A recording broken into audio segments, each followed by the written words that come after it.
vamos a ir comenzando una nueva emisión de nuestro Yo no quiero volverme tan loco o tan loca, justamente para conjurar la tentación de caer en algún desquicio en estos momentos de cuarentena, de aislamiento social preventivo y obligatorio que cumplimos con gusto, pero bueno, es una situación nueva para todos. Este ciclo lo organizamos en conjunto desde la Secretaría de Investigación y Posgrado y la Secretaría Académica. Por allí está Marisa Rodríguez, que es la Secretaría Académica. Mi nombre es Javier Campo y soy el Secretario de Investigación y Posgrado. Y en cada caso estamos articulando con distintos departamentos o propuestas formativas de nuestra facultad, en este caso con el Departamento de Historia y Teoría del Arte, que está dirigido por María Amelia García y por Juan Manuel Padrón. Juan Manuel va a ser quien presente a Alejandra García Vargas, que está por allí, ahí la veo, Alejandra. Yo tengo aquí tu PowerPoint, Ale, así que luego vos me vas diciendo cuándo y yo lo voy proyectando, no hay problema. Entonces, vamos a ir dando paso. Marisa, ¿estás por allí? ¿Querés decir algo? Ahí estoy, bueno, no, bienvenido, un saludo para todos, muy agradecidos por estar presentes, un agradecimiento especial para Alejandra, porque nos va a acompañar. Para nosotros, para toda la facultad es muy importante poder seguir estando en contacto y presente en lo que nos da energía todos los días, que es la tarea, ¿sí? La tarea concreta que estamos realizando cada uno desde nuestro lugar, así que seguir aportando desde ese lugar me parece que es esencial para mantener nuestra cordura, ¿sí? Y seguir sosteniéndonos en este espacio. Así que bueno, gracias, y gracias también al Departamento de Historia que siempre te pone polenta a la tarea, ¿sí? Gracias. Bueno, Juan, si te parece ir presentando a Alejandra. Bien. Alejandra, ya irás viendo que esto es un diálogo, bueno, te vamos a escuchar lo que vos tengas para presentar, lógicamente, pero está pensado en la manera de diálogo, bueno, irá intercediendo por el chat o algunos, abriendo micrófono quienes quieran hacer algún aporte también. Bueno, gracias Javier. Primero gracias a Alejandra por estar hoy presente acá con nosotros en la virtualidad. Y bueno, a Javier y a Marisa por los encuentros y darnos este espacio. Mi idea es un poco presentar brevemente a Alejandra para que ya pueda comenzar con su charla. Alejandra García Vargas Alejandra me va a corregir si digo algo que no es doctora en comunicación de la Universidad Nacional de Córdoba, en este momento secretaria de posgrado de la Facultad de Humanidades y Ciencias Sociales de la Universidad Nacional de Jujuy, es codirectora del Centro de Estudios Socioeconómicos para el Desarrollo con Equidad de la Facultad de Ciencias Económicas de la Universidad Nacional de Jujuy, y además es docente e investigadora de las Universidades Nacionales de Jujuy y de la Universidad Nacional de Salta. Bueno, hoy el diálogo que vamos a tener con ella va a comenzar con una presentación de ella, cuyo título es Lumbre, configuraciones culturales y producción social del espacio urbano, a la luz de la televisión y al calor de la Ley de Servicios de Comunicación Audiovisual. Bueno, nada, Alejandra, bienvenida y te escuchamos. Muchas gracias por la invitación. Acá a los compañeros de UNICEN y especialmente a Javier Campo. Javier me había invitado a presentar un libro en Tandil, y en lugar de esa presentación hoy tenemos esta charla con esta pantalla partida, y en la cual entonces yo lo que planeé es contarles un poco de qué va ese libro, que proviene de una investigación para mi tesis doctoral, de la cual Javier fue tribunal. Además, ese libro está prologado por Javier, entonces hay un vínculo en relación a ese libro, pero en realidad lo que yo les propongo hacer, lo vamos a ver enseguida en el PowerPoint, son 4 movimientos, ¿no? Donde indagando alrededor de la ubicación, hablemos brevemente del libro, muy brevemente, tomando algunos puntos, para luego decir qué pasa, ¿no?, con esas configuraciones hoy en situación de aislamiento social preventivo obligatorio. y para partir de ahí establecer una conversación. Entonces, si Javier podrías ayudarme con el Power, que comienza con el título y de esta presentación, que ya lo han dicho, así que podemos pasar rápidamente a la segunda filmina, diría el presidente. Y en la segunda vamos a ver que el título está, si pasamos a la siguiente, el título está fuertemente inspirado en una novela que yo leí mientras escribía mi tesis, mientras realizaba la investigación que después sustenta el libro, y que es una novela de Hernán Roncino, está mal tipeado ahí, Roncino se escribe con S, que se llama Lumbre, ¿no?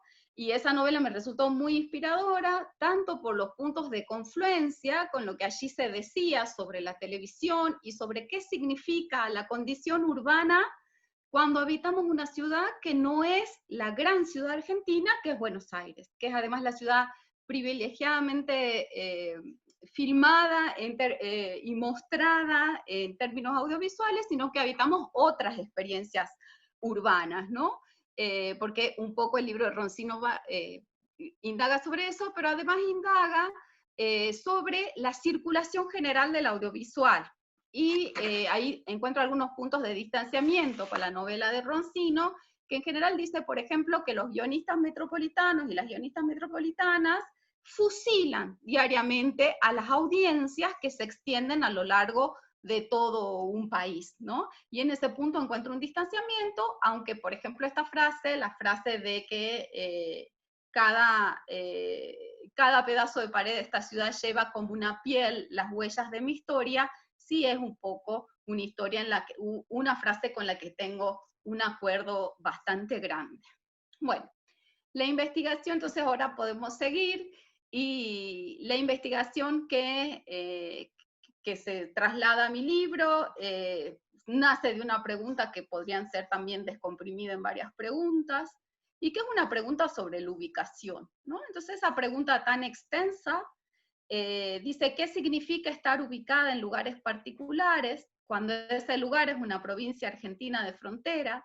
Cuando tal ubicación se interroga a partir de los sentidos de ciudad que ofrecen narrativas audiovisuales locales, y cuando esa pregunta busca analizar una configuración cultural conmocionada por el debate en torno a la redistribución del poder de visibilizar el orden social y sus conflictos mediante programas televisivos.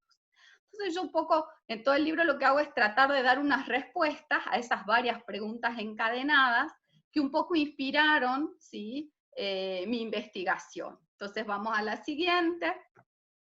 Y entonces decía, sobre esa pregunta y dando respuesta a esas preguntas, yo les iba a proponer para hoy 4 movimientos. Primero decirles en ese tema de las ubicaciones, cuál es el lugar desde el cual les propongo conversar, ¿no? Que es un lugar geográfico, pero es también un lugar epistemológico y político. Después, el segundo movimiento refiere a algunas imágenes relativas a esta investigación, ¿no? Esta investigación que sustenta mi libro, Sentidos de Ciudad, que es tema, pero también resulta después un fondo de contraste para lo que acontece hoy, cuando pensamos qué significa estar ubicada en lugares particulares, en situación de aislamiento social preventivo obligatorio en Jujuy, que sería el tercer movimiento, y después ensayar algunas conclusiones. Entonces, si vamos a la siguiente. Entonces, decía, el libro, bueno, comienza con una parte introductoria bastante extensa, en la cual lo que hago es mirar desde los abordajes de la comunicación, una problemática que también es de bastante extensión en el campo de la comunicación, que es abordar las ciudades, ¿sí? O sea, el campo de lo que se llama en nuestra área comunicación y ciudad. Y entonces ahí parto de la idea de pensar unos mapas comunicacionales, o sea, cómo se configuran ese mapeo de un área de trabajo, que es el área de la comunicación, y cómo se inscribe en esa área la experiencia del investigar y del indagar sobre las ciudades.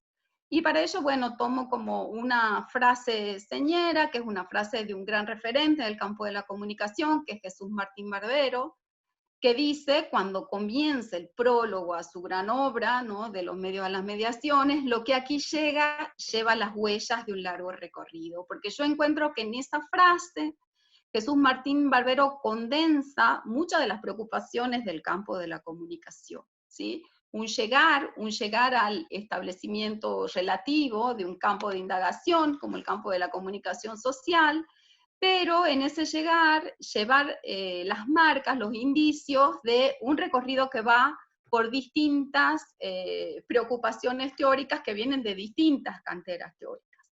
Pero además, también en la convicción de que cuando nosotros abordamos las bibliotecas de la comunicación, encontramos la idea del movimiento con mucha frecuencia, ¿sí?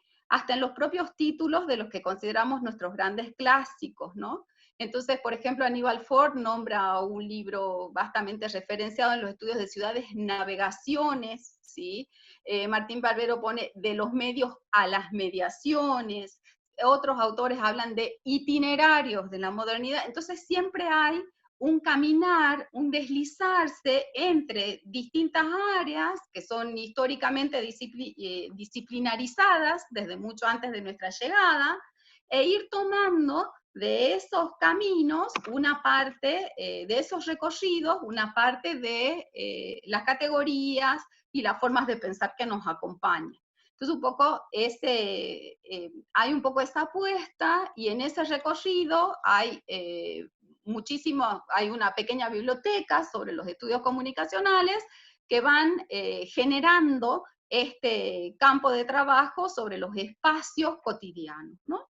Entonces la siguiente, y en esa, por favor, la siguiente, lo que vemos también es que en esa idea de la producción social de un espacio en común, de un espacio compartido, resulta de gran interés el aporte que hace la geografía crítica feminista, entre ellas, bueno, acá nombro a Doreen Massey y Pat Chess, que son dos grandes geógrafas inglesas, y que juegan un poco con la frase de Carlos Marx sobre la historia, para decir que es la propia gente la que hace los lugares, pero no siempre en circunstancias que ella misma haya elegido.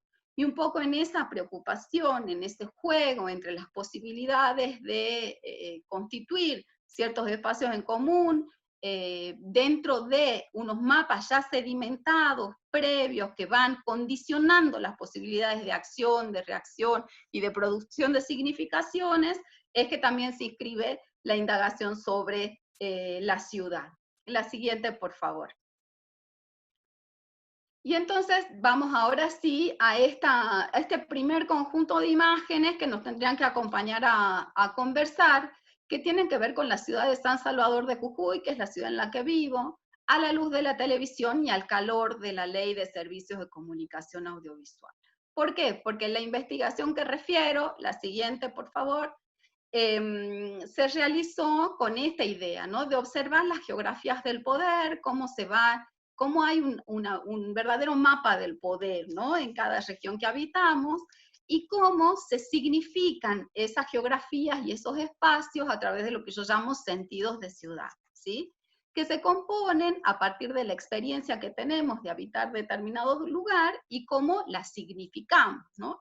Esos sentidos de ciudad siempre son múltiples, son conflictivos, ¿sí? Algunos se van sedimentando, mientras que otros son nuevos, pero no son infinitos, ¿no? Y están siempre en un conflicto constante. Abordar las geografías del poder y los sentidos de ciudad me han permitido abordar los conflictos culturales, o sea, los conflictos sobre el poder de nombrar y el poder de audiovisualizar, ¿sí? Pero además yo elegí hacerlo en un momento, en un periodo preciso, por eso decía, al calor de la Ley de Servicio de Comunicación Audiovisual y a la luz de la televisión. ¿Por qué? Porque para esta investigación, mi punto de ingreso fue la constitución de un corpus constituido por diversas producciones audiovisuales que es de realización local, que se realizaron en San Salvador de Jujuy entre los años 2011 y 2012, y al calor de la Ley de Servicios de Comunicación Audiovisual, porque fueron producciones que se realizaron a partir de políticas de fomento asociadas a la Ley de Servicios de Comunicación Audiovisual. Y entonces elegí un conjunto de producciones realizadas todas en el mismo momento y que tenían como punto en común la audiovisualización de los espacios públicos de esta ciudad. ¿Sí? Eso es lo que elegí. Ese es el rasgo en común. Y después, como punto, el momento de realización, el lugar de realización y la audiovisualización de espacios públicos de la ciudad de San Salvador de Jujuy. Mientras que la heterogeneidad venía dada por los géneros, ¿sí? Por los formatos y por las formas de financiamiento y de circulación. Entonces ahí encontré esa idea de la heterogeneidad dentro del corpus, para ir comparando y observar las permanencias y las variaciones. ¿Por qué esta búsqueda? Porque, como dije en algún momento, en ese momento la ciudad, pero el país entero, estaba conmocionado por la discusión en torno a la posibilidad de audiovisualizar cierto orden social, ¿sí? Porque las políticas asociadas a la Ley de Servicios de Comunicación Audiovisual trajeron unas posibilidades de audiovisualizar desde el conjunto del país que no habían existido en momentos anteriores, ¿sí? Y eso conmocionó los pequeños, no solamente las grandes ciudades y las metrópolis, sino también las ciudades medias e intermedias, porque toda su dinámica de producción del audiovisual se vio alterada.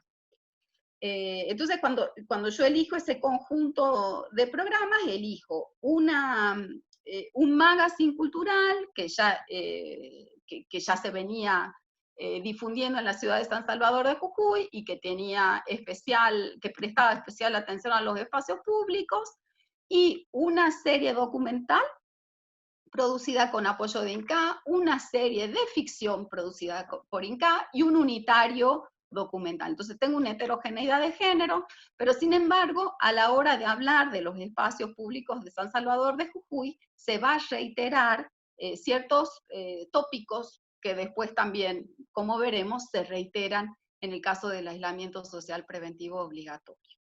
Entonces, dentro de esa indagación sobre ese corpus, o sea, ¿por qué digo que también esos textos, esos programas me sirven como punto de ingreso?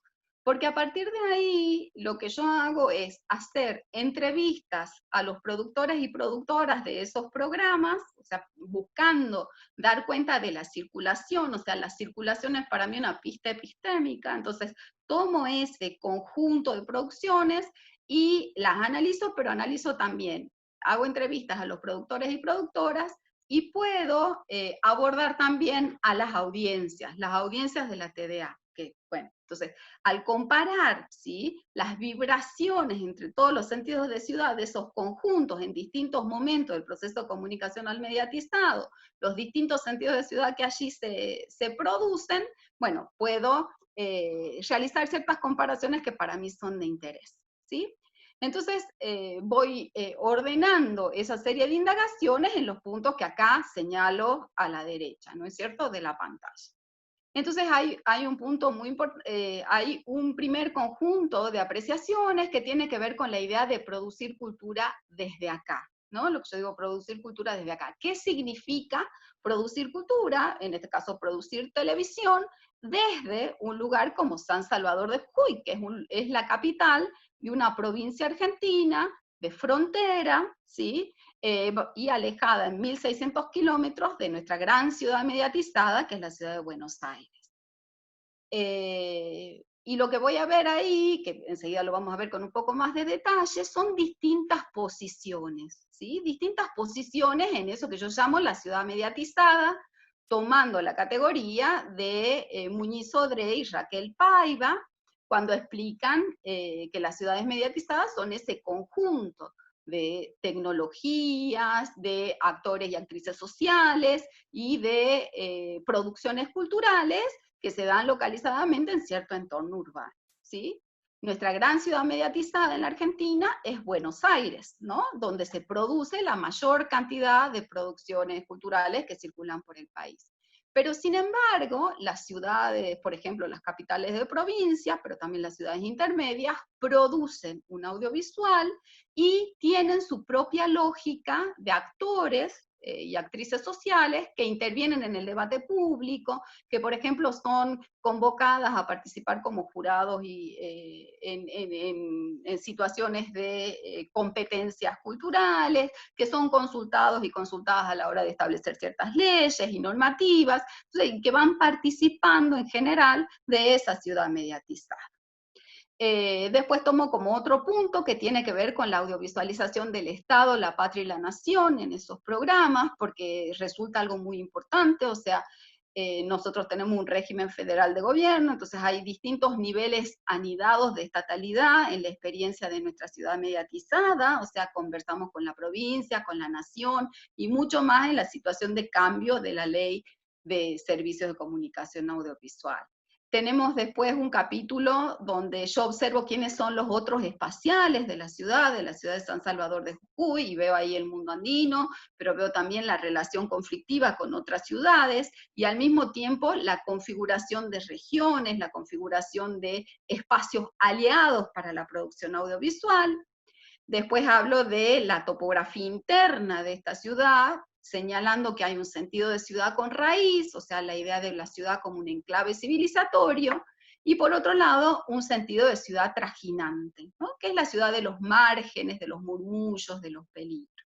Yo no puedo ahora dedicarme, bueno, a cada uno de esos puntos porque sería demasiado largo, pero sí quería, como les comenté, retomar algunos puntos claves, algunos aspectos claves que nos permitan conversar sobre la ciudad. En este momento, en aquel momento, en el momento de donde estábamos al calor de la Ley de Servicio de Comunicación Audiovisual, y en el momento actual. Entonces, si podemos pasar a la siguiente. Vamos a ver ahí, en la siguiente, cuáles son los lugares, o sea, cuáles son algunas de las posiciones en esa ciudad mediatizada, ¿no? O sea, esa ciudad conmocionada a la hora de la producción audiovisual novedosa, vinculada a la Ley de Servicios de Comunicación Audiovisual, yo encuentro que hay por lo menos, a partir de ese corpus, que es solamente un corpus que ve programas que trabajan sobre el espacio público urbano, estas tres posiciones, ¿no?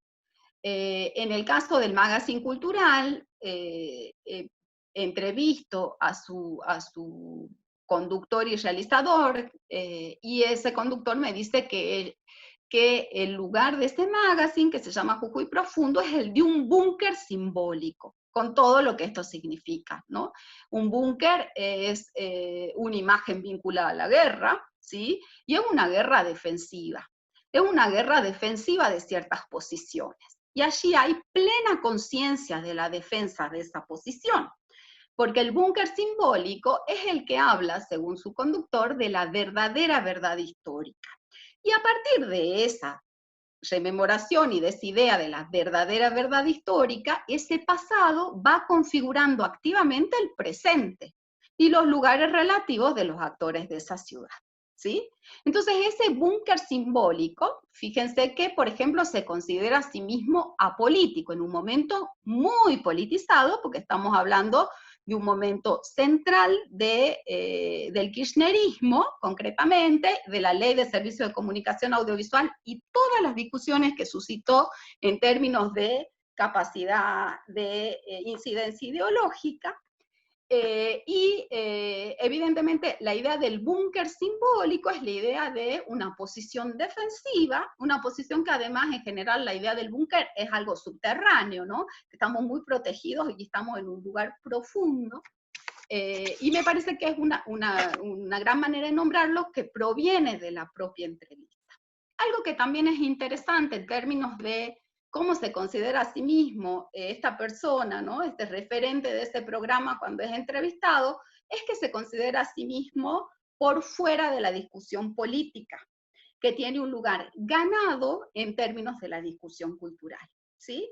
Él se considera a sí mismo por fuera de la discusión política, considera que no le interesan ni está atrás de aquellos fondos que vienen, ¿no?, vinculados a la producción audiovisual financiada por el Estado Nacional, Pero sin embargo, fíjense que el lugar donde yo le hago la entrevista, que es el lugar que se ve en la fotografía, es la oficina de esa misma persona en el Consejo Deliberante de la ciudad de San Salvador de Jujuy, porque es uno de los encargados de prensa de ese órgano, ¿no? Entonces fíjense cómo es escaparse de la politicidad, pero sin embargo es la única persona a la que yo entrevisto en un lugar abiertamente, institucionalmente político, ¿no? Y político partidario.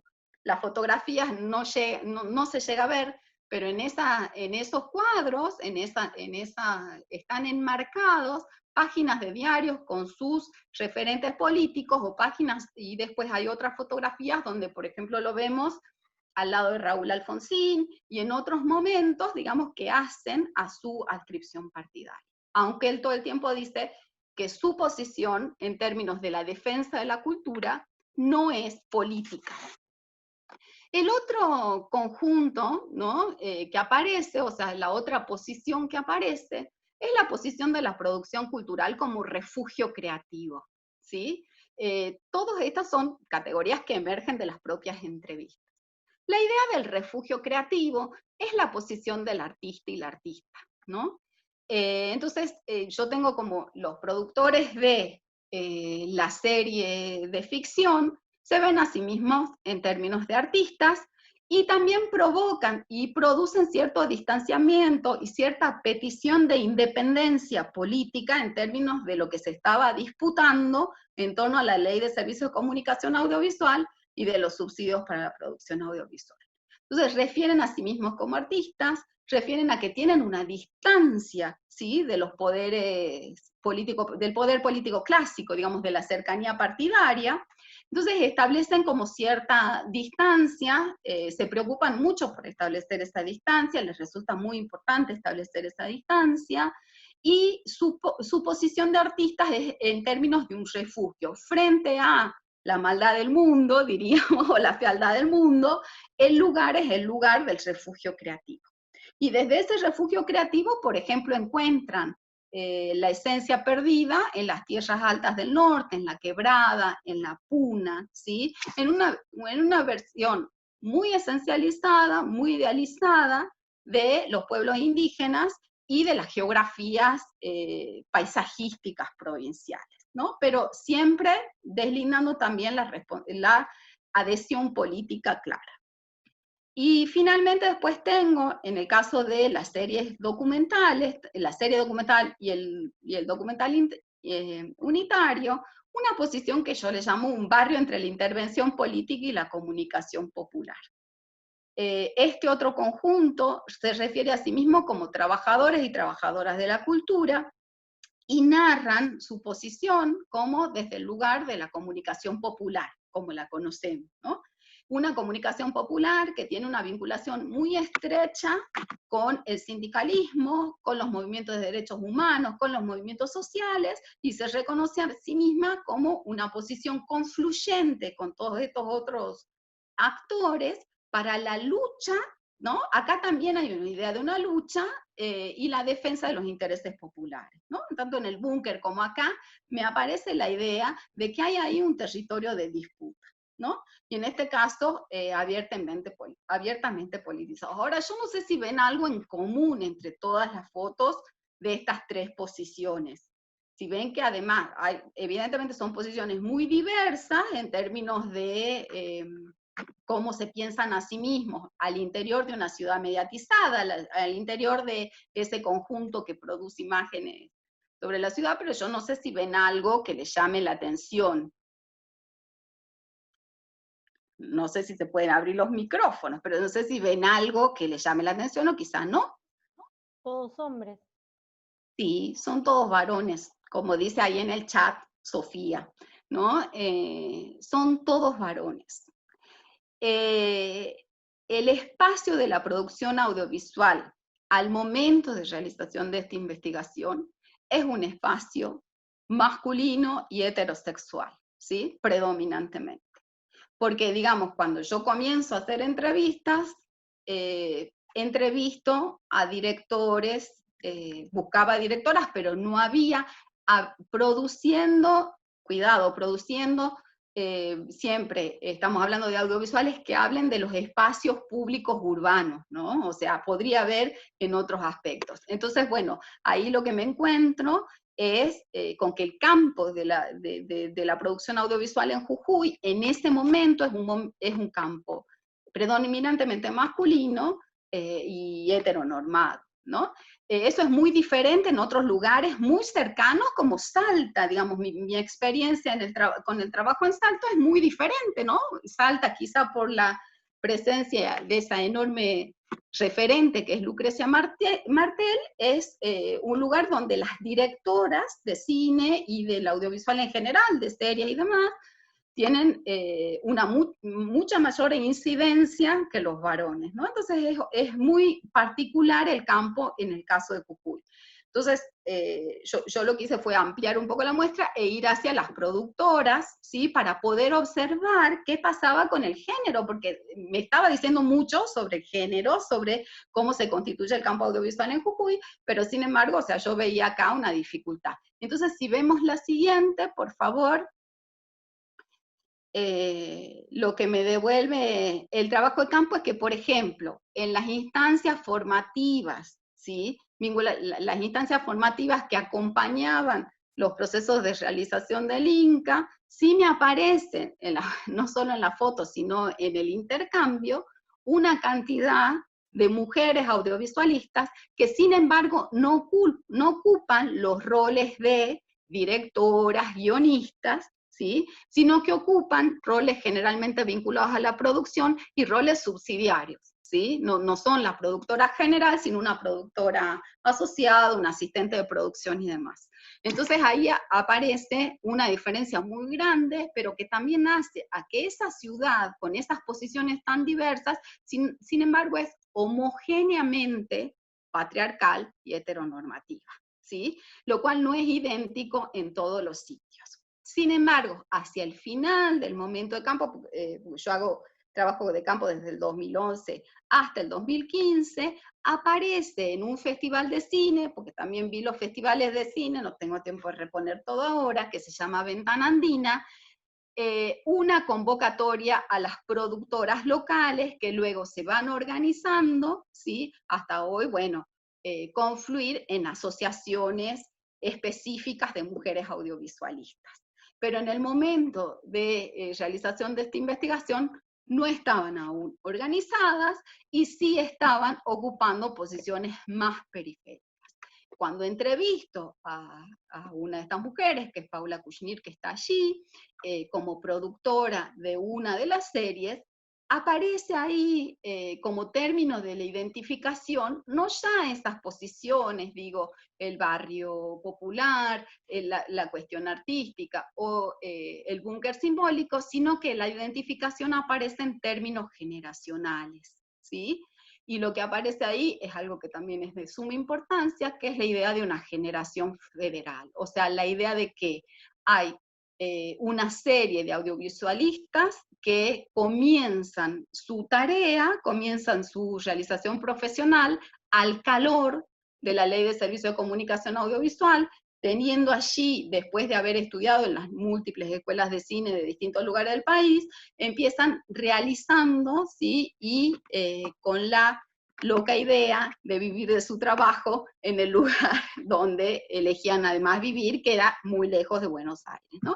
Entonces aparece esa idea de la generación federal, que para mí es muy importante, digamos, en términos de pensarse como justamente un grupo que comienza su vida profesional al calor de la Ley de Servicios de Comunicación Audiovisual. Bueno, esta es un poco la serie de el panorama de lugares. De todos estos lugares, a mí me gustaría que conservemos en la cabeza la idea del búnker simbólico, ¿sí? Porque es la idea del búnker simbólico es algo que se activa en situación de aislamiento preventivo, pero es algo que viene también de larga data en el caso de Jujuy. La siguiente, por favor.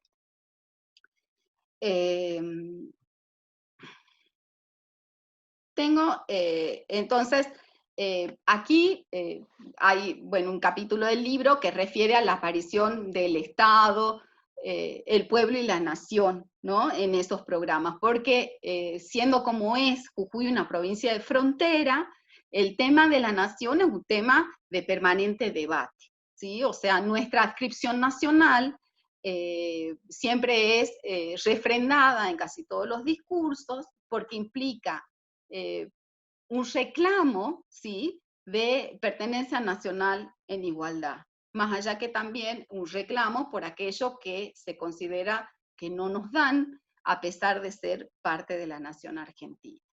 Ahora, de todo este conjunto, y para hacerlo un poco más rápido, yo veo que, bueno, la aparición del Estado y de la política nacional se ve muchísimo en las placas que acompañan la realización cinematográfica, la realización audiovisual del momento de la televisión, pero además aparece recurrentemente las banderas en las producciones mismas, ¿sí? Eso es un rasgo característico de Jujuy. En Jujuy hay siempre muchas banderas nacionales, y en la producción audiovisual también. Entonces, bueno, lo que tengo acá son una serie de fotogramas donde aparecen las banderas. Pero, ¿cuál es la diferencia? Que las banderas no aparecen solas, aparecen acompañadas de otros objetos o de otras banderas, de otros símbolos, ¿no? Y ahí hay un juego de banderas, unas coreografías de banderas diferentes que refieren de manera también diferente a la idea de nación. De esos conjuntos, de esas coreografías, que son múltiples, yo les pido que miren la fotografía central y la que está un poco más abajo que dice legado. ¿Por qué?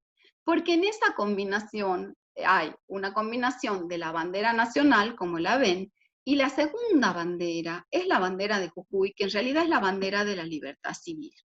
Esa bandera, al haber sido donada por Manuel Belgrano en situación heroica para Jujuy, previo al éxodo jujeño, es constantemente visualizada en actos públicos, pero además tiene que ver con una idea, que yo digo, bueno, la idea de la patria chica, o sea, cómo esa patria chica se constituye, le permite a la nación argentina ser nación por sus luchas heroicas, pero además refiere a una idea del terruño, de la propia provincia, muy particular.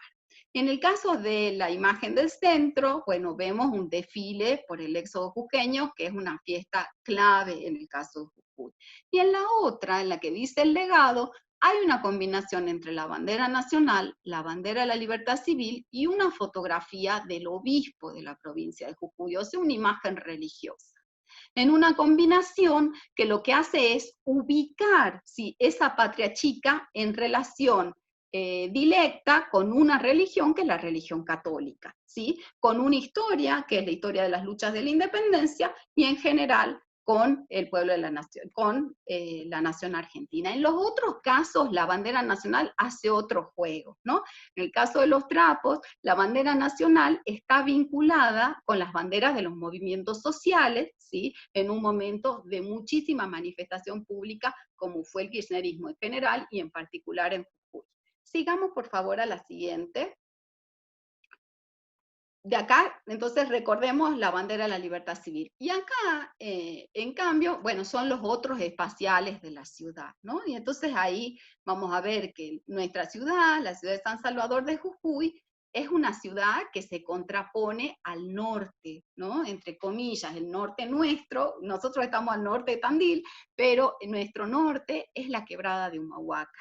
Entonces, ese juego de la ciudad contra el norte es la ciudad contra el mundo andino, ¿sí? La ciudad se recorta, como enclave civilizatorio también, por contraposición con el mundo andino, que es muy fuerte en Jujuy, y que además es como uno de los grandes paisajes de la nación. Entonces se recorta la ciudad contra el mundo andino, y establece una relación de conflicto con ese mundo andino bastante particular.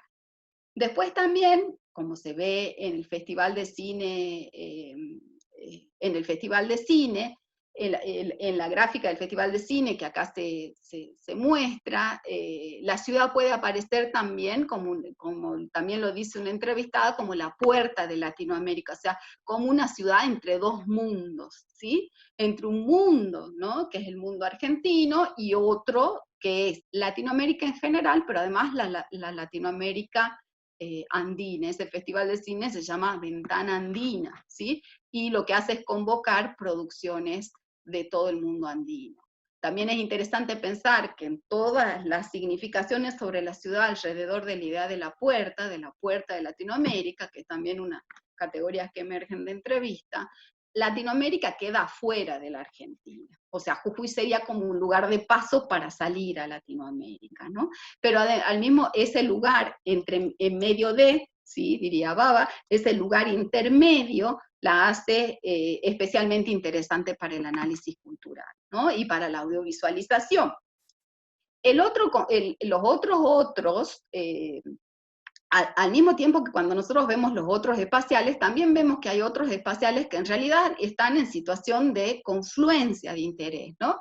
Y en ese caso, una de las ideas que provocan la Ley de Servicio de Comunicación Audiovisual, las políticas del INCA, tiene que ver con la regionalización. Y entonces ahí, por ejemplo, lo que aparece, la posición de la ciudad es una ciudad que conversa con otras ciudades y dice hay una cuestión de cercanía, un interés en común para la producción audiovisual, ¿sí?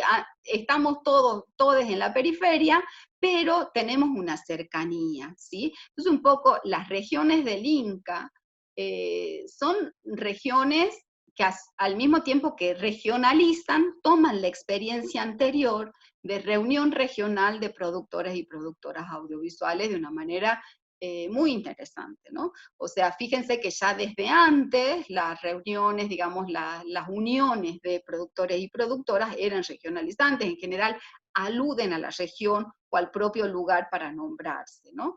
Y entonces ante el hecho de la periferia, esos otros en realidad es una cuestión de cercanía que permite fortalecer la posibilidad de la producción audiovisual. Y finalmente aparece también la ciudad como punto de un camino, que es como punto de un camino profesionalizante. Lo que vemos ahí que también hay itinerarios vinculados a los procesos formativos. La mayor parte de los productores y productoras audiovisuales de Jujuy se han formado en otros lugares.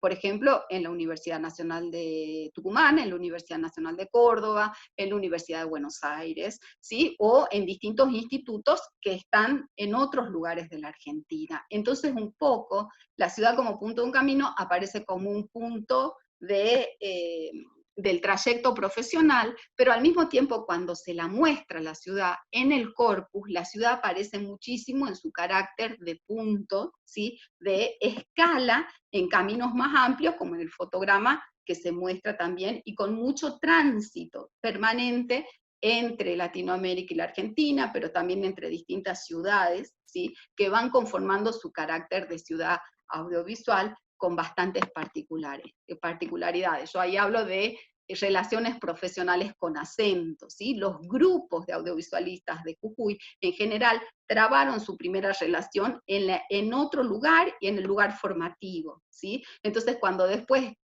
generan un colectivo, es un colectivo que se ha formado, por ejemplo, en la Universidad de Córdoba, otro colectivo que se ha formado más localmente, pero con viajes por distintos lugares. Pero en todos los casos también lo que tenemos son colectivos muy profesionalizados, de clase media profesionalizada con distintos trayectos y que vuelven a Jujuy, que es desde donde producen en este momento. La siguiente, por favor.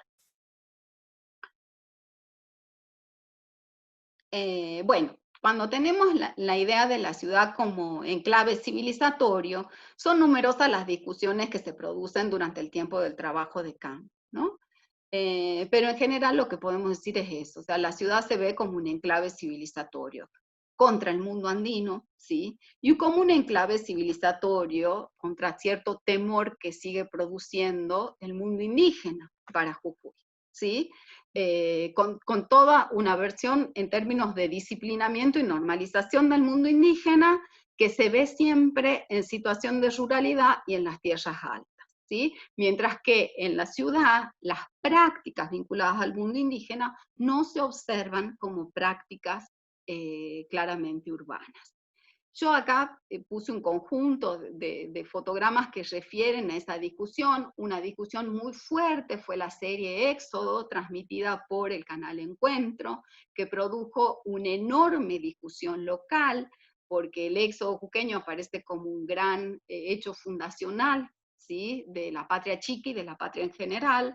Entonces la relectura crítica que hace Canal Encuentro de esa instancia histórica provoca una enorme furia local, que además, bueno, tiene como situaciones de presentaciones ante la Cámara de Diputados de la Nación, de senadores de la Nación, diciendo, bueno, que Encuentro miente. Hay pintadas en la Ruta 9 que decían, Encuentro miente, porque dice que el éxodo no existió. La serie del Canal Encuentro nunca dijo que el éxodo jujeño no existió, pero sí dijo, bueno, que hay una cierta mitología histórica alrededor, ¿no es cierto? Entonces, bueno, ahí hay como un punto muy fuerte de discusión durante el momento del trabajo de campo, que tiene que ver con lo audiovisual, ¿sí? Hay programas locales que refutan todo el tiempo la serie del éxodo. La idea del enclave civilizatorio es también decir, bueno, cuál es la historicidad de esta ciudad y quiénes son las familias que están vinculadas a esa historia, que es la historia de la fundación, ¿sí? El éxodo aparece como un gran hecho histórico y el otro gran hecho histórico es la fundación, lo que trae consigo toda la potencia ordenadora del discurso colonizante. ¿Sí? O sea que hay ahí un trabajo muy fuerte, ¿sí? De representación del mundo indígena, que es una parte fundamental de nuestra composición sociodemográfica. Entonces ahí hay todo un trabajo sobre el establecimiento de ciertas raíces que justifican la dominación por parte de ciertos actores, ¿no? Y bueno, y toda esta cuestión que tiene que ver, y por supuesto la mayor cantidad de imágenes al respecto, se produce en el magazine cultural, en el búnker, ¿sí? En el de la verdadera verdad histórica, que lo que hace es empezar a separar quiénes son los que no son argentinos y no son jujeñes por estar por fuera de esa idea de civilidad que propone el mismo programa. El siguiente, por favor.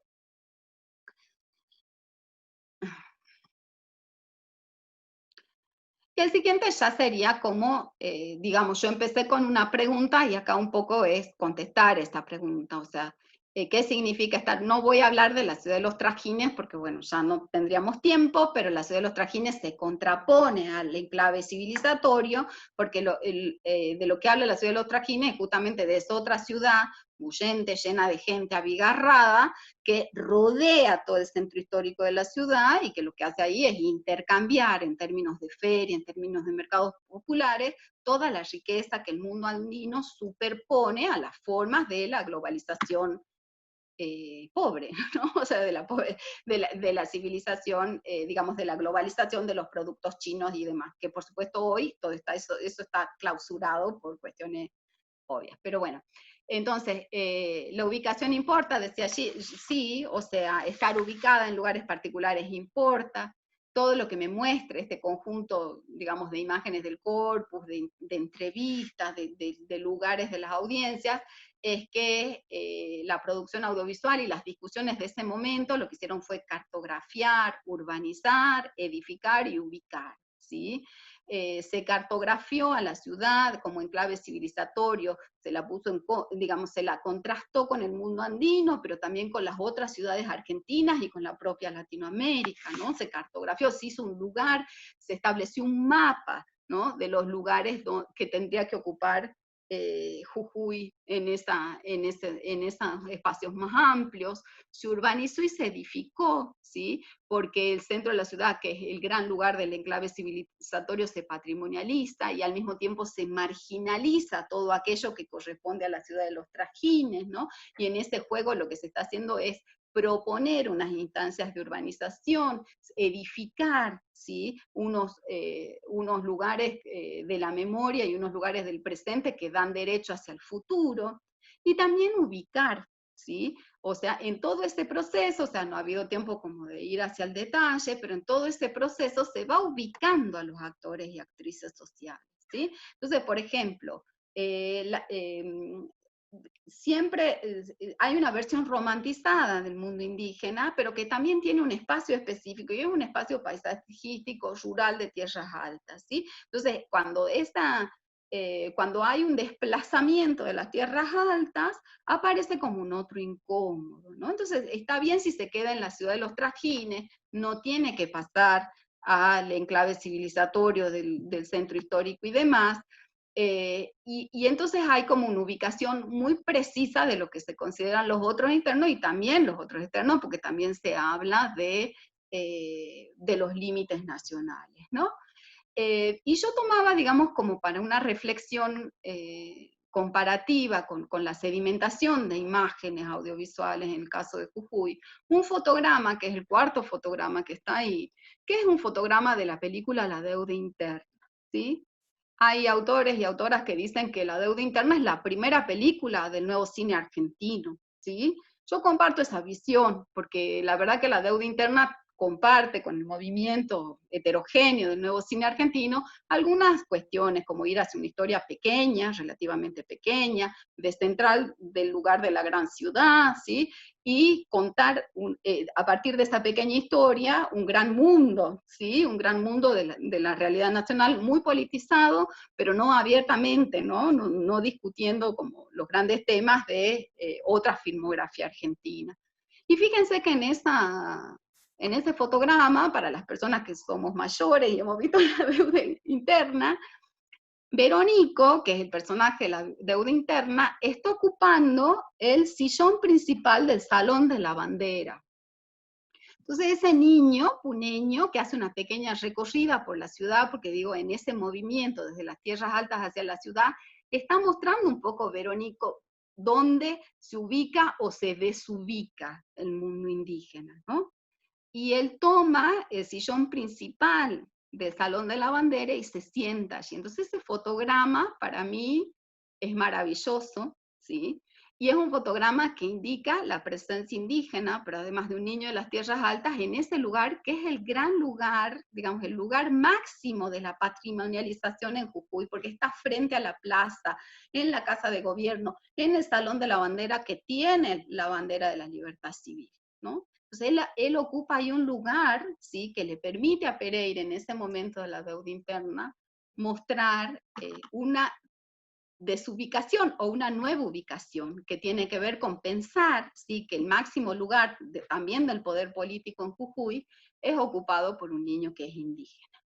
Lo que no alcanza a mostrar Pereira ahí tampoco es que podría ser una niña indígena, ¿sí? Porque ahí seguimos con el predominio patriarcal en la producción audiovisual jujeña. Pero ese fotograma, que tiene muchos más años que las producciones del periodo de la Ley de Servicio de Comunicación Audiovisual, las producciones de este periodo, del 2011-2012, las producciones vinculadas a INCA y a otras políticas productivas, no llegan a mostrar eso, ¿sí? Si bien muestran la ciudad de los trajines, si bien desequilibran un poco en la mostración de la existencia de esa ciudad de los trajines, no logran, ¿sí? Mezclar esos mundos de una manera, digamos, que salga de esa urbanización de un lugar marginal y un lugar central, ¿sí? Y eso también conversa con la tradición del nuevo cine argentino, pero daría para otro encuentro. Si podemos seguir a la siguiente, yo ahora iría como a mi penúltimo movimiento antes de terminar, que son unas imágenes del aislamiento social preventivo obligatorio en Jujuy. Y entonces iría a la siguiente. Espero que se puedan ver las fotografías, ¿sí? Fíjense cómo comunica el aislamiento social productivo, cómo comunica audiovisualmente el aislamiento social preventivo obligatorio en Jujuy. La primera foto que tengo es del gobernador de la provincia en la apertura de sesiones de la legislatura de este año, que fue muy particular, porque obviamente no se podían reunir todos y todas en la legislatura. Entonces, ¿qué lugar elige el gobernador? El Salón de la Bandera. O sea, yo decía, la ciudad como enclave civilizatorio, y lo que está atrás del gobernador se ve poquito, es la bandera de la libertad civil, la original, atrás de él, y al costado la podemos ver al lado de la bandera argentina. Digo, porque algunos dicen, bueno, todo ha cambiado con la pandemia. No todo ha cambiado. Hay imágenes muy persistentes y hay puestas en escena muy persistentes y que siguen vinculándose al búnker simbólico.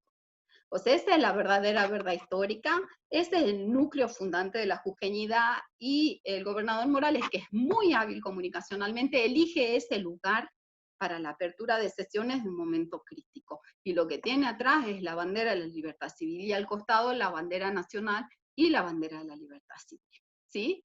Si nosotros damos vuelta a la cámara, la segunda fotografía, cuando habla de las dinámicas de la ciudad mediatizada, lo que muestra es los jefes de bancada, ¿sí? O sea, porque no fueron todos y todas los legisladores que concurrieron a esa apertura, pero atrás se ve, lamentablemente es muy pequeño, camarógrafos, periodistas, productores.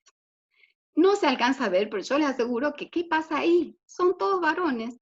O sea, hay cuestiones que persisten. No cambió todo con el ASPO, y los trabajadores esenciales que se muestran en cámara son todos varones. Pero además, si miramos al gobernador, el vicegobernador y los jefes de bancada, veremos que, pese a que hay una ley de paridad, todos los jefes de bancada, el gobernador y el vicegobernador, son varones. O sea, se van reproduciendo, ¿sí?, ciertas formas de la mostración, que por supuesto no es solo que se audiovisualicen así, son parte de la realidad social y quedan amplificadas en su audiovisualización. Digo, lo que no se ve en cámaras también es, en el caso de Jujuy, muy masculinizado, ¿sí? Muy normal. En la dinámica de la ciudad mediatizada sigue siendo de esa manera. La tercera fotografía es una fotografía de el COE. El COE es el Comité Operativo de Emergencias de la provincia, y que tiene todas las noches un encuentro con las audiencias en el prime time, ¿sí? Entonces, en el prime time lo que hace es conversar y contarnos, bueno, que no hay casos, o qué pasó hoy en día, ¿no? Entonces también tengo en esa fotografía, fíjense que tenemos la bandera nacional, la bandera de la libertad civil, y una pequeña imagen de la Virgen del Río Blanco y Paipaya. O sea, la religión sigue siendo operativa, pero además la única imagen femenina es la imagen de la Virgen del Río Blanco y Paipaya, en todas estas imágenes, de cómo se audiovisualiza el aislamiento social preventivo y obligatorio. Además del gobernador, en esta imagen, bueno, está el lema, ¿no? Es responsabilidad de todos, o sea que nos cuidaríamos entre todos. Hay una virgen, y sí hay una imagen femenina dentro de la casita del programa de cuidado, ¿no? Ahí sí. Porque por supuesto, o sea, como todos y todas sabemos, o sea, alguien tiene que cuidar, y en general quienes cuidamos somos las figuras feminizadas, ¿no? Somos las identidades feminizadas. Entonces, en ese conjunto también se ve con mucha evidencia quiénes se inaudiovisualizan y quiénes se hiperaudiovisualizan. La última imagen es una imagen de ayer. Es la imagen del video del 25 de mayo, ¿sí? En el caso de la ciudad de San Salvador de Jujuy, también está pequeño, es una captura de pantalla de un video bastante extenso, de 19 minutos, es la última imagen, donde se sobreimprime 25 de mayo, viva la patria. Si llegaran a tener una vista extraordinaria, verían que está el gobernador, está el vicegobernador, algunos ministros, la bandera nacional, la bandera de la libertad civil, y una cantidad de guardias de honor, que son todos varones, ¿sí? Otra vez. Entonces, digamos, tenemos una persistencia en la configuración de las imágenes, ¿sí? Las imágenes que se asocian a la ciudad con unos enclaves, ¿no? Unos lugares patrimonializados y específicos que se reiteran una y otra vez, en situación de aislamiento social preventivo y en situación de producciones audiovisuales diversas también, ¿no? Entonces tenemos ahí una persistencia muy fuerte. Esa persistencia se liga a la idea de la patria chica, ¿no? Con la bandera de la libertad civil, al búnker simbólico, a esa defensa, ¿no? De una verdadera verdad histórica, y eso permanece con una enorme capacidad de volver a aparecer una y otra vez, está fuertemente sedimentado. Digo, hay ciertas inaudiovisualizaciones que son permanentes y se extienden, digo, porque a veces una dice, bueno, pero yo estudié en el momento de la ley de servicio de comunicación, de auge de la ley de servicio de comunicación audiovisual, de políticas específicas, ¿qué sentido tendría hoy? Bueno, después que además fue destripadas todas esas políticas durante el macrismo, pero veremos cómo persisten algunas imágenes, y un poco eso era lo que también mi investigación buscaba responder. Por eso no solo trabajé con producciones al calor, digamos, financiadas por el Estado Nacional en políticas audiovisuales, sino también con un magazine que tenía cierta trayectoria, para ver que cuando decíamos qué variaciones hay en las imágenes, primero, que hay algunas variaciones que se producen y otras que no, pero además hay unas variaciones que se leen al interior, ¿sí?, de las producciones audiovisuales del mismo lugar, ¿no? Y es la única forma de leerlas. La siguiente, por favor. ¿Qué es lo inaudiovisualizado? Bueno, digamos, en el momento del ASPO hay dos grandes configuraciones metafóricas, como pasa en otros lugares, la de la guerra y la del cuidado. Y la que va ganando en Jujuy a la hora de ser audiovisualizada, porque la otra está también en una parte del discurso, es la de la guerra, ¿no? Entonces se activa la idea del búnker simbólico, la idea de los otros y las otras espaciales, los otros temporales y los otros en general, digamos. Ustedes deben estar al tanto del tema de cómo damos cauce a les viajeros en Jujuy para que se vayan a otro lugar, porque traen una enfermedad. Entonces, todas esas situaciones, digamos, de desplazamiento de todo lo que aparece por fuera del límite provincial, digamos, se vincula también con la idea de la ciudad. La idea de la patria chica es muy fuerte y persistente, la idea de la ciudad como enclave civilizatorio, la idea de sembrar imágenes de manera constante, que es algo que aparece asociado al búnker explícitamente también en las entrevistas, y ver cómo las inaudiovisualizaciones e hiperaudiovisualizaciones, no todas, pero hay una parte que persiste en el prime time, ¿sí? Y todo lo que va alimentando es las configuraciones metafóricas alrededor de la guerra, mientras que las configuraciones del cuidado permanecen inaudiovisualizadas, ¿sí? No aparecen las figuras de los hogares donde se está cuidando, ni tampoco de los espacios sanitarios en los que se está cuidando, ¿no? De los hospitales. Pero no aparecen los hogares, y el cuidado aparece todo el tiempo desplazado de la centralidad que tiene en este momento, porque lo que nos trae la pandemia es una demanda masiva de cuidado, ¿sí? Y las vinculaciones, ¿no?, del cuidado podrían darnos respuestas e imágenes mucho más, no sé, amorosas, pero no solo amorosas, sino imágenes más esperanzadoras para el mundo que viene. Lamentablemente lo que nos muestra esto es que las imágenes para el mundo que viene no son muy esperanzadoras, porque siguen siendo imágenes de la guerra y siguen persistiendo ciertos enemigues, ¿no? Y ciertas formas muy conservadoras de pensar lo propio y de pensar que siempre el peligro viene del otro y no que el otro, la otra, son promesas y no peligros. Bueno, muchas gracias. Bueno, gracias Alejandra. Y abrimos la ronda de preguntas para quien quiera preguntar. Yo tengo algunas, pero vamos a habilitar. Bueno. Ahí había en el chat un comentario de Cecilia Carrizo. Sí. Sí. Bueno, sí. Bueno, sí, lo que aparece es como las fotos de todos varones. Bueno, en realidad es porque son todos varones y además son audiovisualizados, digamos, ¿no?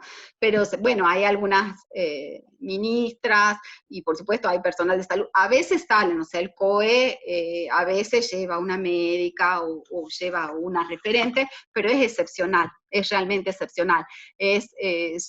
Nuestras imágenes son persistentemente de varones, ¿no? Uh-huh. Eso también en otras investigaciones que hicimos, por ejemplo, eso se da muchísimo en los noticieros, o sea, hay una escasez de figuras femeninas, y además cuando aparecen las figuras de las mujeres, son habladas por otros. O sea, aparece la figura, por ejemplo, de una deportista, pero se entrevista al entrenador varón. O sea, hay una dificultad fuerte en el caso de Jujuy con la mostración y la palabra de las mujeres. Te hago la pregunta, que más que pregunta es, la verdad que soy historiador de formación y esta charla como que me volvió a mucho de esa historia, que en realidad en nuestra formación no es que la vemos momentos de la historia, especialmente del NOA, y esos momentos tienen que ver con, digo, en principio, la fuerte relación que hay después de la independencia todavía con lo que hoy es Bolivia, las élites que comparten, ¿sí? Después ese momento en la construcción del orden conservador de una élite local que es muy fuerte a nivel nacional, digamos, que participa activamente, y muchos presidentes van a venir de esa región. Después pienso en el momento con el peronismo, en el Malón de la Paz. Sí. Y digo, y esto lo que me trae a colación es un poco esto que vos presentaste de alguna manera, que es el lugar que ocupan los pueblos originarios o los indígenas en estas construcciones audiovisuales y cómo son utilizados de alguna forma. Quería que me contaras un poco eso, porque se me viene en este momento con mucha fuerza el Malón de la Paz, porque además es un momento en donde fácilmente se le puede indicar al peronismo su acción represora frente a esos sectores, pero que de alguna forma puede quedar incómodo en el lugar que ocupan esos pueblos hoy en esta geografía que vos nos contás de Jujuy, de la ciudad capital, digamos, de esa marginalización, o ese lugar marginal que siguen ocupando. Si nos podés contar un poquito más de cómo aparece eso, ese mundo indígena en la producción audiovisual, y especialmente en esto de el búnker, ese lugar central simbólico que de alguna forma es el vocero del poder político actual probablemente, y fue el que resistió a las políticas anteriores. Sí, bueno, en realidad es ambivalente, o sea, hay una idea, por supuesto, muy romantizada del mundo indígena, que por eso lo coloca como en las tierras altas, o sea, la Quebrada y Puna. En el caso del trabajo de campo específico mío, porque es lo que yo trabajé, a mí me aparece ahí, asociada a la posición artística, una idea de que se va a buscar la esencia a las tierras altas y a los pueblos indígenas, o sea, se va a buscar ahí una esencia, ¿sí? Entonces hay una mirada romantizada y esencializante del mundo indígena, pero que al mismo tiempo es una fuente de inspiración, ¿sí? Pero además una perfecta conciencia de que para participar de los circuitos globales de imágenes, las imágenes vinculadas a los pueblos indígenas son centrales, porque le permiten, por ejemplo, a esos productores y productoras audiovisuales participar de circuitos de festivales, ¿sí? Llevar consigo documentales, o sea, formas de la ficción que abrevan en el mundo indígena, ¿sí? Lo cual también significa una condición de explotación simbólica, ¿no? Porque ahí hay una persistencia de la romantización, ¿sí? Y de pensarlo como no solamente en una frontera espacial que los ubica en la Tierra Alta, sino también una frontera temporal que los ubica en el pasado, ¿sí? Entonces, el juego con el mundo indígena es bastante particular, y es, entonces, todavía una idea de usufructuar en una situación de multiculturalismo neoliberal, seguir usufructuando la imagen del indígena, ¿no? De un indígena romantizado, ¿sí? Entonces ahí está esa idea, ¿no? Y esa idea, además de ir a recuperar ahí una esencia. En el caso de una de las entrevistas, yo entrevisto a un director y le digo que, bueno, que él me dice, bueno, que había trabajado con antropólogos, que él era un artista y por lo tanto tenía mucha pasión por el mundo indígena. Entonces, que además iba y que ahí el tiempo es otro, que si uno se desplazaba a las tierras altas, que la gente era más buena, es una idea completamente romantizada, pero además bien ubicada, que era mi preocupación, digamos, una preocupación de posiciones y de ubicaciones muy bien ubicado en otro espacio y en otro tiempo histórico, ¿no? Y por otra parte, digamos, en todo el discurso colonizante y toda la recuperación de la idea del enclave civilizatorio tiene que ver con la fundación de la ciudad, o sea, que trae toda la potencia colonial, ¿no? Eso que ya dije. Entonces ahí el peligro, ¿sí? El otro peligroso es el otro indígena. Entonces hay un juego allí.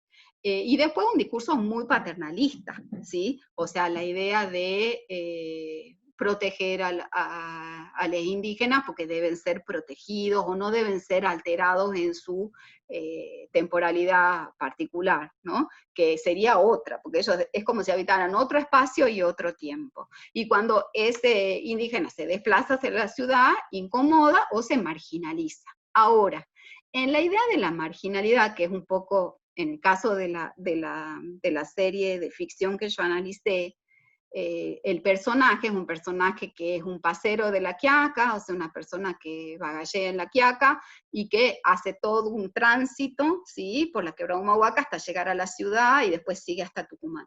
Esa es la historia, es una road movie, digamos, un desplazamiento de una persona que va en busca de su padre, que es un joven que va en busca de su padre, pero al mismo tiempo se va encontrando con lo que sería Jujuy y la nación, ¿no? Otro país. Es muy interesante, ¿no? El vínculo ese entre la patria y el padre, o sea, es una serie que tiene mucho interés. Pero digamos, en ese desplazamiento, cuando él aparece en la ciudad, aparece en una zona marginal como un héroe, o sea, luchando con un pibe chorro, y el pibe chorro le dice que él va a terminar como él mismo, o sea, que va a terminar siendo un marginal. Pero ahí fíjate que hay una conversación entre esta idea del mundo indígena y las ideas del nuevo cine argentino sobre la marginalidad.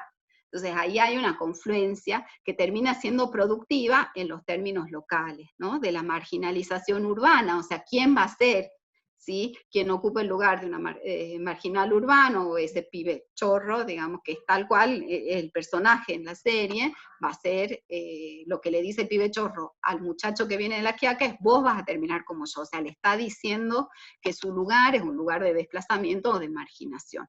O sea que esa idea es muy persistente en el caso de Jujuy. Sí, sí, es, bueno, es una dificultad que es creciente, ¿no? Después también hay que pensar, bueno, los lugares que van ocupando los pueblos indígenas en procesos, bueno, como peones agropecuarios. Si nosotros pensamos ahora también en el ASPO, pensar que los pueblos migrantes, o sea, las migraciones y los pueblos indígenas ocupan, pero sobre todo las migrantes ocupan muchísimos lugares como trabajadoras domésticas, y en la situación del ASPO eso también está revisitado, ¿no es cierto? Pero porque son las que cuidan, pero están invisibles, ¿sí? O sea, esas personas del cuidado que cuidan intensamente están invisibilizadas en general, están inaudiovisualizadas, ¿sí? Más allá de que estén permanentemente en las ciudades.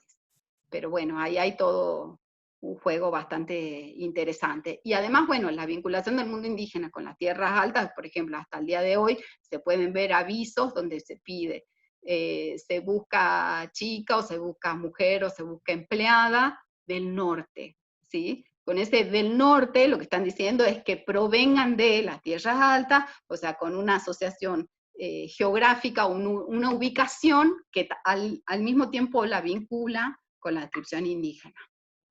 No sé si te respondo. Y una breve también. ¿Existen políticas por parte del Estado provincial de financiamiento del audiovisual o de estas diferentes visiones, posiciones que vos presentaste, si existían en el momento en que vos hiciste tu análisis y si hoy se mantienen o no? ¿O cuál es la forma en que el Estado provincial se relaciona en términos de económicos con esas producciones? Bueno, durante la principal política en Jujuy durante el macrismo ha sido la Jujuy Film Commission, que se nombra en inglés, la Comisión Fílmica Jujeña, y que lo que ofrece fundamentalmente es paisaje, ¿sí? Y eso es algo que, bueno, no tuve tiempo ahora de decirlo, pero bueno, Jujuy, el lugar común, o sea, el paisaje de las tierras altas, digamos, el Cerro de los Siete Colores, la meseta puneña, son lugares que son audiovisualmente reconocibles para cualquiera en la Argentina, ¿sí? Porque es uno de los grandes paisajes de la nación, que nunca va a ser la ciudad, sino que son esas tierras altas. Digo, en esa contraposición de la ciudad con el mundo andino, está muy presente eso. Lo que se muestra audiovisualmente de Jujuy es el mundo andino, ¿sí? Ni siquiera se muestran las otras áreas, igualmente rurales o las yungas, se muestra el mundo andino, ¿sí? Y se muestra a su gran habitante naturalizado, que serían los pueblos originarios. Entonces hay ese juego. La Jujuy Film Commission ofrece paisaje, dice, bueno, cuando hay personas que vienen a filmar desde el extranjero, que utilicen esos paisajes, pero que además utilicen una parte de los trabajadores del audiovisual de Jujuy. o sea, un convenio ahí, y que dejen algo, digamos, vinculado al usufructo de ese paisaje, ¿sí? Entonces esa ha sido una política central. Entonces eso durante el macrismo, ¿no? Entonces sigue existiendo la Jujuy Film Commission, es una política con la que yo tengo muchas críticas, ¿no? Porque lo que está ofreciendo es la persistencia de Jujuy como escenografía, y lo que se ofrece de Jujuy como escenografía son las tierras altas, que además son bellísimas, ¿no? Son grandes paisajes. Entonces es eso. Después ha habido cierto movimiento para lograr una ley audiovisual provincial, como hay en otras provincias como Tucumán, por ejemplo, pero sin un éxito. Ha habido una reconfiguración de la ciudad mediatizada durante el macrismo que ha sido muy grande. Por otra parte, lo que sí hay es cada vez más organización de las audiovisualistas mujeres, ¿sí? Lo que no es menor y es algo que está bueno, digamos, además de haber ocupado lugares centrales. Bueno, la encargada de la Jujuy Film Commission es una productora audiovisual, quien ha estado a cargo del Espacio Inca es una compañera que viene de Séptimo Arte, ¿no? Que es uno de los grupos que yo entrevisté. Entonces ahí ha habido un movimiento fuerte de la autoorganización feminista que ha resistido y se ha ido organizando, o sea que eso me parece que está bueno, pero una política de la producción local no, y tampoco nacional, o sea, han sido años muy difíciles para la producción audiovisual. Después algo que me parece que también es interesante es que durante el kirchnerismo las formas de la adscripción y de la organización fueron regionales o del propio lugar, ¿no? O sea, Santiago del Video como muestra, formas del noroeste, ¿no? O sea, no sé, audiovisualistas del norte. Y después, durante el macrismo, se vuelve a la configuración nacional, DOCA, por ejemplo. ¿Sí? ¿Por qué? Porque había que hacer, y me parece que eso también es estratégico, digamos, un punto de mi investigación tiene que ver con la regionalización como capacidad de hacer confluir fuerzas para la producción audiovisual, y en el momento del macrismo la gran forma era regional, porque así se podía incidir, ¿no? En la distribución de fondos, en la posibilidad de audiovisualizar, que también es un derecho, ¿no? De mostrarnos y filmarnos desde el propio lugar.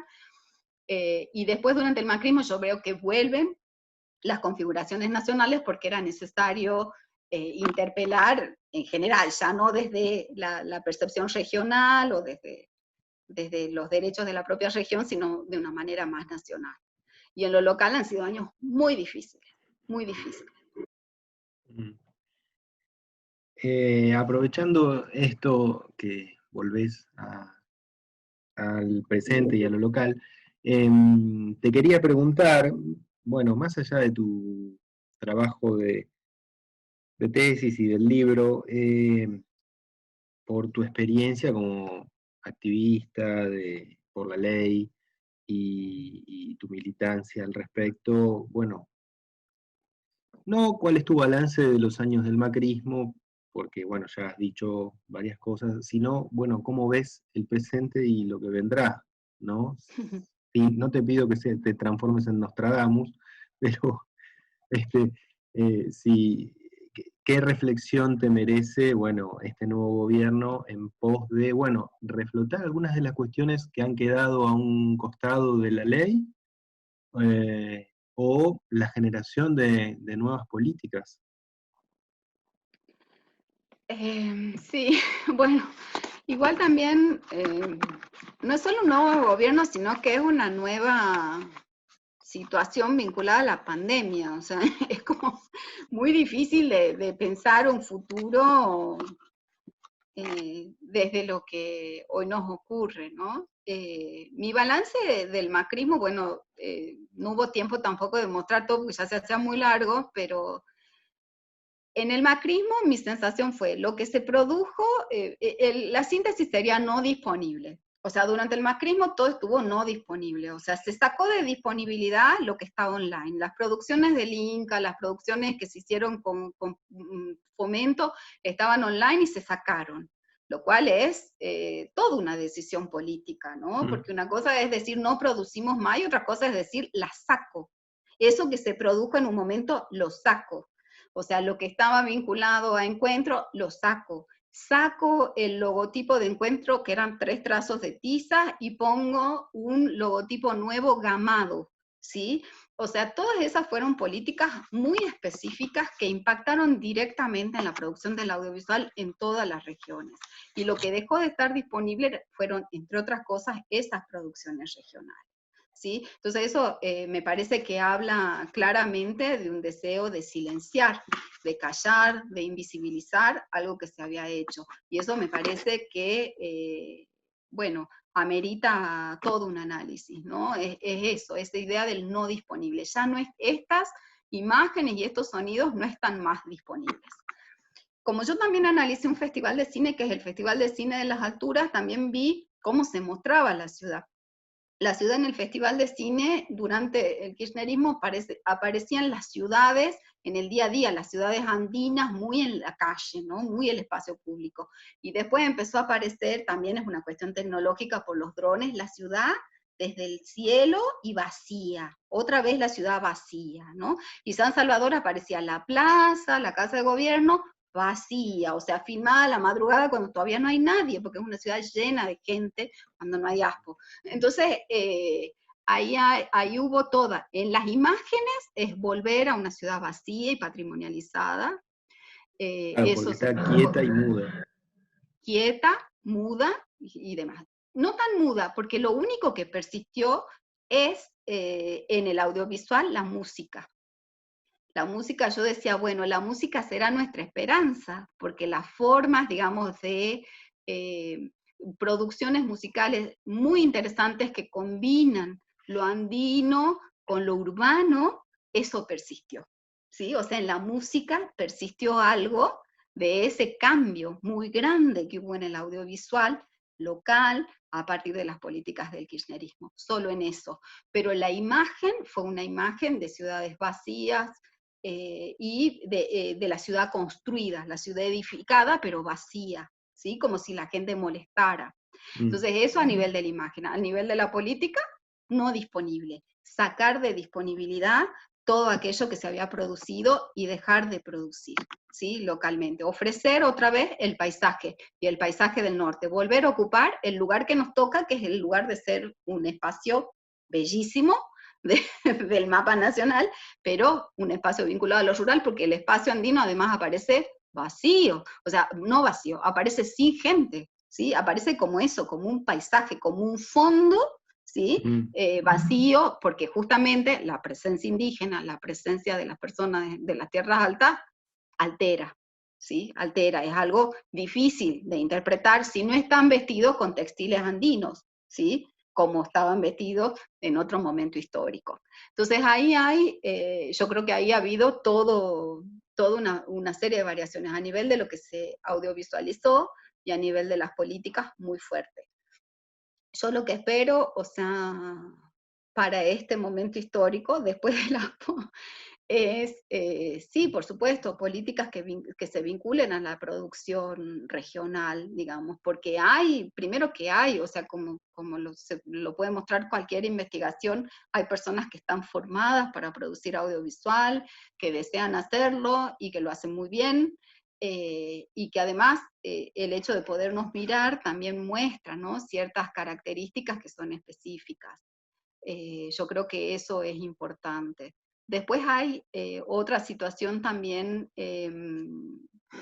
otra situación que es importante, que tiene que ver con las audiencias, digo, porque tampoco hubo tiempo de decirlo acá, pero digo, las políticas de la TDA implicaron también una política de diseminación tecnológica vinculada a los decodificadores para la televisión digital abierta.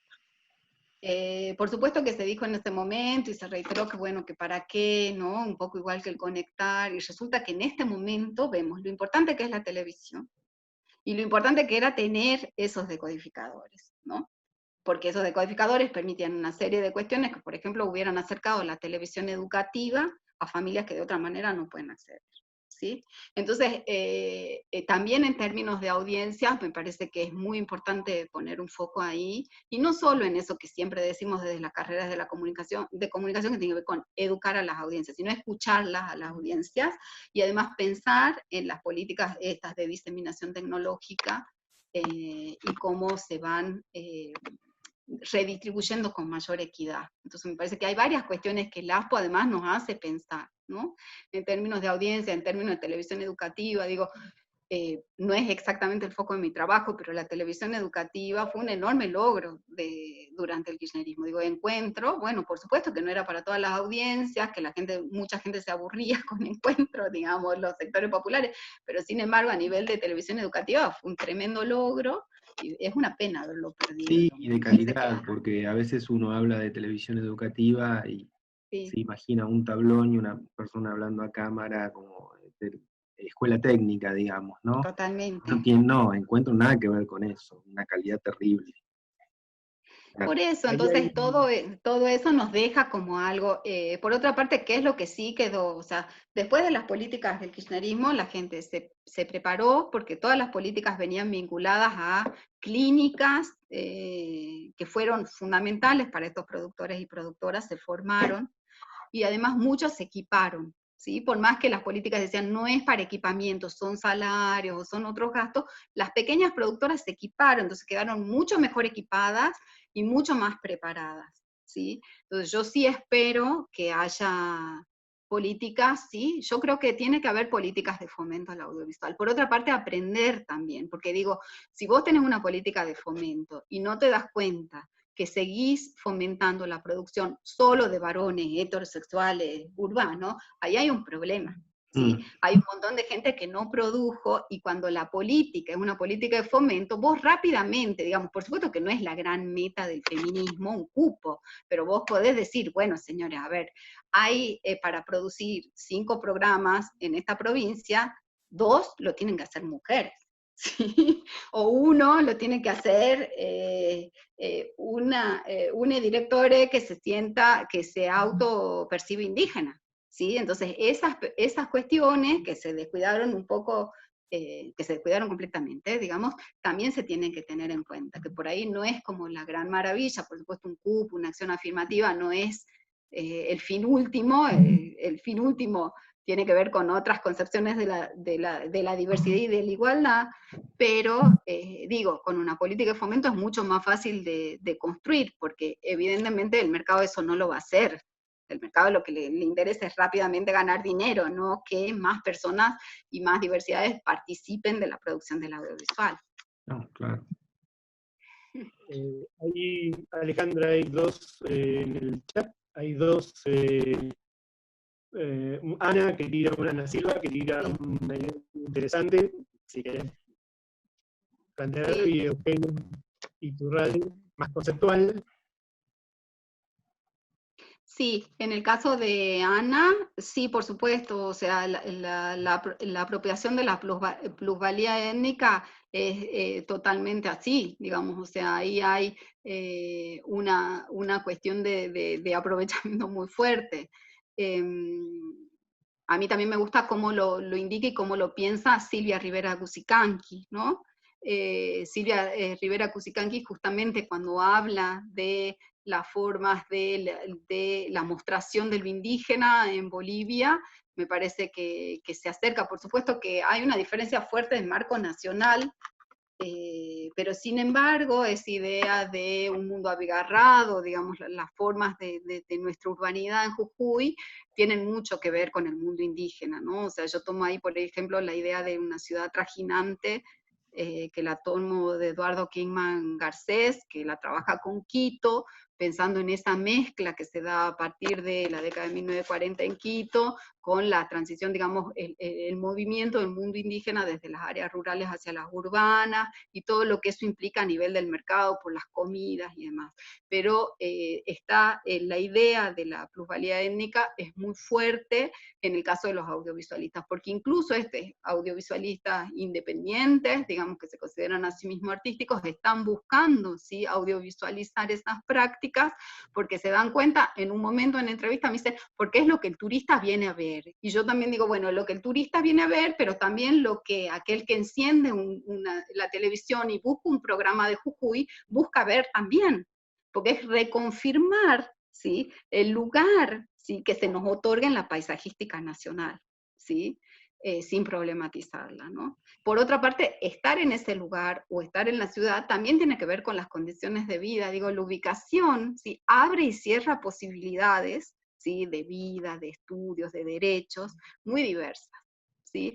Entonces ahí sí, evidentemente hay una apropiación que además asegura el propio lugar a partir del intercambio de esos objetos o de esas imágenes vinculadas al mundo indígena. Por otra parte, también hay una cuestión que también nos tenemos que problematizar como investigadoras e investigadores, ¿sí?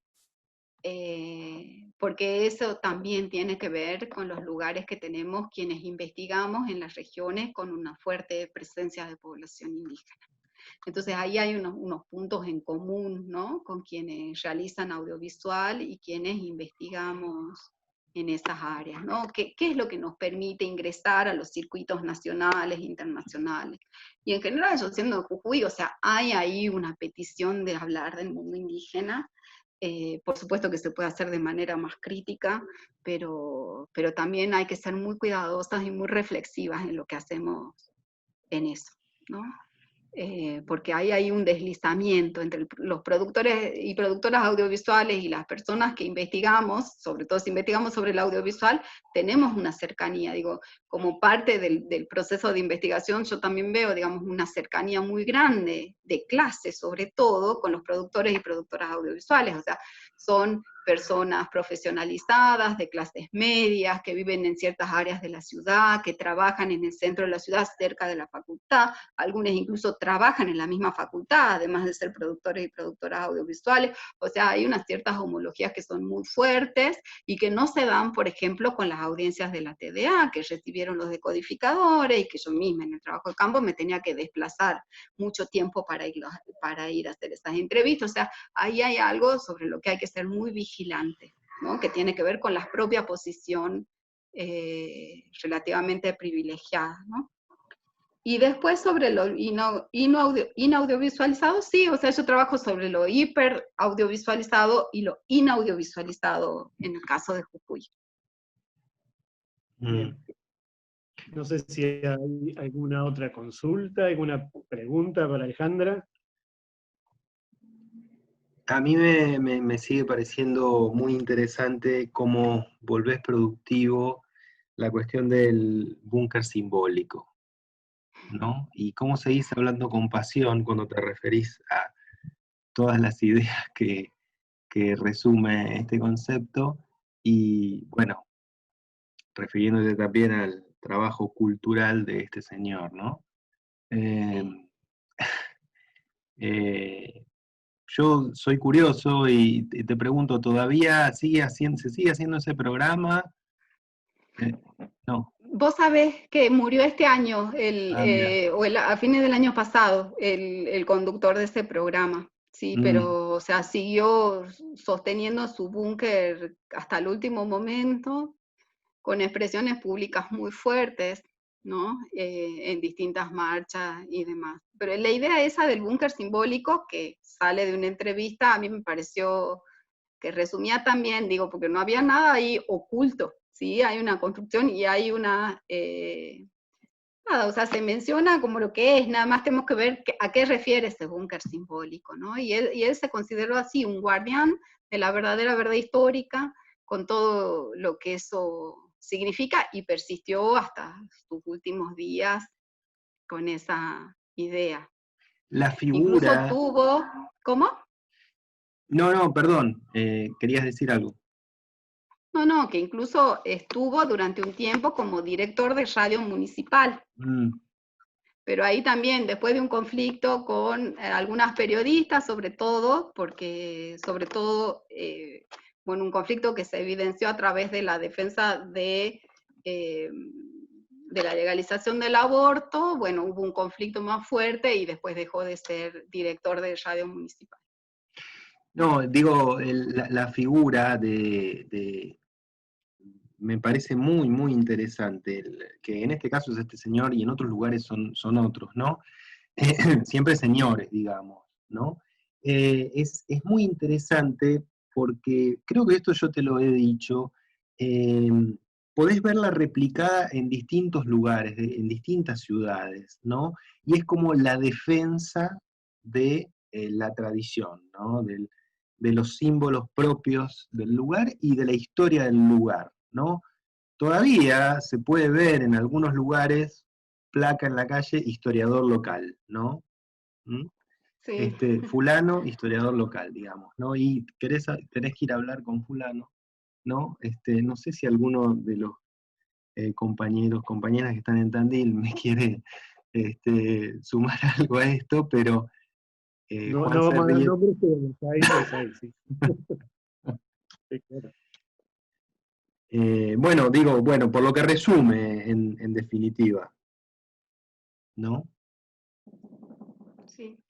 Igual también, y a lo largo de las entrevistas con este señor, o sea, está la idea del búnker simbólico y está la idea de la siembra, ¿no? Que él le expresa ya en el programa, no en una entrevista, y dice, bueno, hay que sembrar, ¿no? Hay que sembrar todo el tiempo, y lo que él va sembrando son unas imágenes, y son unas categorías, y son unos sentidos de las categorías que van reafirmando su propia posición, ¿sí? Y que van reafirmando toda una idea sobre lo que significa ese enclave civilizatorio, sobre qué significa ser civilizadas en Jujuy, quiénes no sirven, quiénes sí sirven. Claro. Entonces, pero además la plena conciencia de que hay una siembra y de que hay una posición que es una guerra y que hay una posición defensiva. Entonces me pareció fantástico, fantástico. En principio agradecerle entonces a Alejandra por el tiempo, por la charla, la verdad que fue sumamente interesante conocer esta realidad jujeña, que un poco es la realidad de muchos lugares del interior, de lo que llamamos el interior, entre comillas, de nuestro país.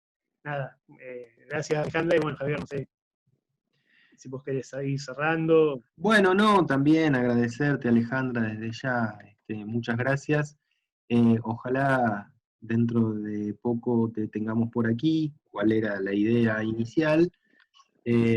Y bueno, estamos a la espera del libro, está ahí por salir, ¿verdad? Sí, está por salir, lo que pasa es que la editorial estuvo cerrada desde mediados de marzo hasta ahora, entonces bueno, viene demorado, pero esperamos que bueno, en los próximos meses esté listo. Buenísimo. Esta charla queda grabada y luego en la página de la facultad, en el canal de YouTube y en las redes de la facultad vamos a comunicar. Y la semana que viene probablemente tengamos otro encuentro, todavía no está confirmado, así que bueno, les agradecemos a todos quienes han participado en este encuentro con Alejandra y estuvo muy bueno. Muchas gracias. Hasta pronto.